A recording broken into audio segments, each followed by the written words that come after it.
տարածքային պաշտպանության համակարգը եւ ընդհանրապես պահեստազորի պատրաստությունը յուրաքանչյուր երկրի ամենակարևոր յուրաքանչյուր գերատեսչության, պաշտպանական գերատեսչության ամենակարևոր անելիքն եմ համարում, ինչու, որովհետեւ քաջատեղյակները գիտեն, որ յուրաքանչյուր երկրի առաջ երբ ծառանում է մարտահրավեր, պատերազմային իրավիճակ, սկսվում է զորահավաք, այսինքն այդ ժամանակ գործող զինված ուժերը իհարկե կարևոր են, իհարկե մեծ դերակատարում ունեն, բայց հիմնական ներուժը բանակ դառնում է պահեստազորը եւ այդ հանգամանքով պայմանավորված շատ կարևոր է, որ մենք ամենայն պատասխանատվությամբ վերաբերվենք վարժական հավաքներին, չխուսափենք, մասնակցենք եւ այն 14-օրյա մարտական հերթապահությունը, որ գուցե բաժինի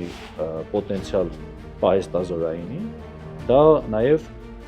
ժամանակ է, որ տրվում է մեր բանակին, մեր ժամկետային զինծառայողներին, մեր պրոֆեսիոնալ զինծառայողներին, որպեսզի նրանք ավելի երկար զբաղվեն մարտական պատրաստությամբ եւ ավելի պաշտպանունակ եւ ունակ լինեն։